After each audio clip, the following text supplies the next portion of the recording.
नमस्कार विद्यार्थियों, स्वागत है आप सभी का आपके अपने यूट्यूब प्लेटफॉर्म उदय एजुकेशन में। विद्यार्थियों, इस वीडियो में बात करेंगे कक्षा 8 के आपके हिंदी विषय के पेपर के बारे में, जो कि आपके आने वाले अर्धवार्षिक परीक्षा की दृष्टि से इम्पोर्टेंट है। इसमें देखिए, आपके महत्वपूर्ण प्रश्न मैं लेके आया हूँ। आप सभी विद्यार्थियों से निवेदन रहेगा, वीडियो को अंत तक देखिएगा, वीडियो को लाइक कर दीजिएगा। आपका अपना चैनल है, अभी तक आपने चैनल को सब्सक्राइब नहीं किया है तो चैनल को सब्सक्राइब जरूर कर लीजिएगा।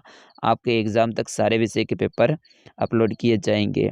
इसमें पहला प्रश्न देखिए, लेखक बदलू को कहा करता था, क्या कहा करता था, आप जरूर बताइएगा। अगला प्रश्न है कि दीवाने संचार से संबंध रखते हैं, आत्मीयता का, स्नेह का, कटुता का या फिर सम्मान भाव का। तो यहाँ पे आपका सही आंसर क्या हो जाएगा, आप जरूर कमेंट में लिखिए। तीसरा है, मानव सभ्यता के विकास में अनूठी भूमिका किसने निभाई है, टेलीफोन ने, एसएमएस ने, पत्रों ने या फिर वायरलेस ने। तो यहाँ पे हो जाएगा आपका पत्रों ने। अगला है कि ये सबसे कठिन समय नहीं के कवि कवित्री के, यानी कौन है इसके कवि या फिर कवित्री कौन है, ये सबसे कठिन समय नहीं, ये जो आपकी कविता है इसके लेखक कौन है, ये आपको बताना है।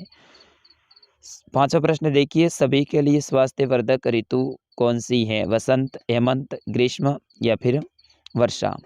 उसी तरह से छठा देखिए, असत्य में उपसर्ग कौन सा है, असत्य, सत्य, अ या फिर कोई नहीं। तो असत्य में जो आपका उपसर्ग है वो अ है, ठीक है ना। निम्न में से निर्धन का विलोम है, गरीब, धनवान, आशावान, शक्तिशाली।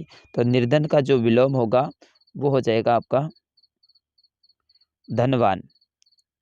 अगला है, राम के पास में एक काला घोड़ा है, वाक्य में विशेषण है, यानी विशेषण क्या है, राम, काला घोड़ा या फिर के पास, विशेषण क्या है इसमें आप बताइएगा।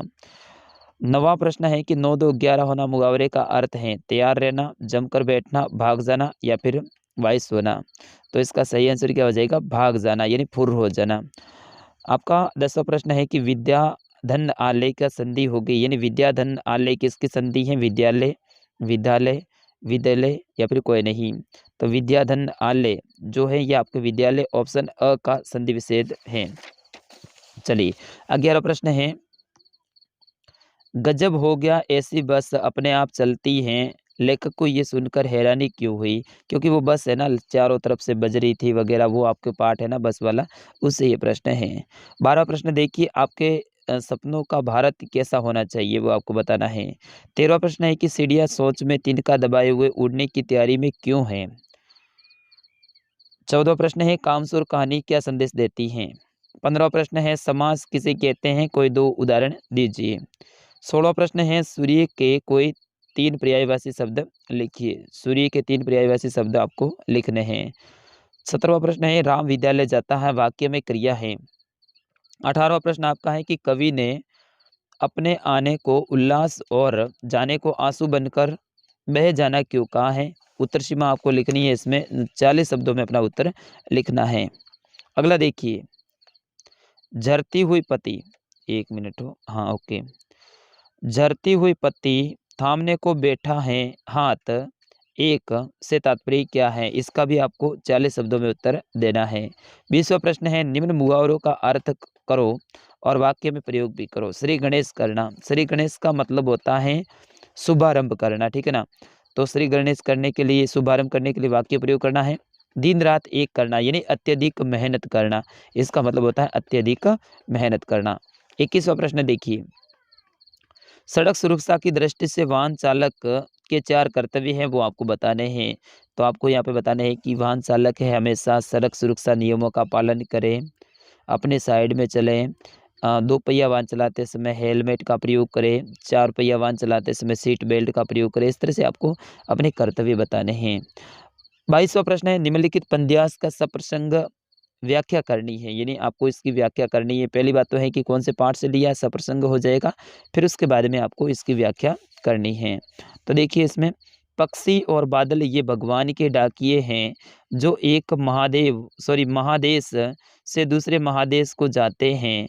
हम तो नहीं समझ पाते हैं, मगर उनकी लाई सिटियाँ, पेड़ पौधे, पानी और पहाड़ बाँचते हैं। 23वां प्रश्न है, अपनी बहन को विवाह में विवाह में मित्र को बुलाने हेतु पत्र लिखिए, यानी अपनी बहन की शादी है उसमें आपको अपने मित्र को बुलाना है, तो इसके लिए आपको पत्र लिखना है। या फिर अगला इसी में अथवा में आपको ऑप्शन मिल जाएगा, कोरोना काल में विद्यालय नहीं खुलने के कारण अब अपने प्रधानाध्यापक जी के से अतिरिक्त क्लास लगाने हेतु प्रार्थना पत्र लिखिए। ये नहीं आएगा प्रार्थना पत्र कोरोना वाला, ऊपर वाला आ सकता है। 24वां प्रश्न है कि निम्न में से किसी एक विषय के ऊपर आपको निबंध लिखना है 200 शब्दों में। जैसे कि कोविड, ये तो नहीं आएगा आपकी, गणतंत्र दिवस के ऊपर आ सकता है और साथ ही आपके किसी एक मेले के बारे में या फिर दीपावली, होली के बारे में आ सकता है। 25वां और अंतिम प्रश्न है कि फल वाला और ग्राहक के बीच में बातचीत को अपने शब्दों में संवाद के रूप में लिखिए।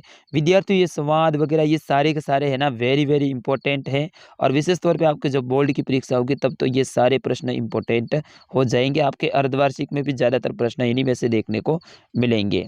तो विद्यार्थियों, ये था कक्षा 8 का हिंदी विषय का पेपर। मैं आशा करता हूँ आपने पूरा देखा है और अच्छे से समझ लिया होगा। इन प्रश्नों के आंसर आपको आते हैं तो ज़रूर आप बताइएगा, क्योंकि मैं हिंदी का सर नहीं हूँ, इस कारण से मुझे भी इनके उत्तर है वो पता नहीं है, और पेपर को पूरा सॉल्व करने जाऊँगा तो वीडियो लंबा हो जाएगा। तो विद्यार्थी, मिलते हैं अगले वीडियो में, तब तक के लिए नमस्कार, जय हिंद।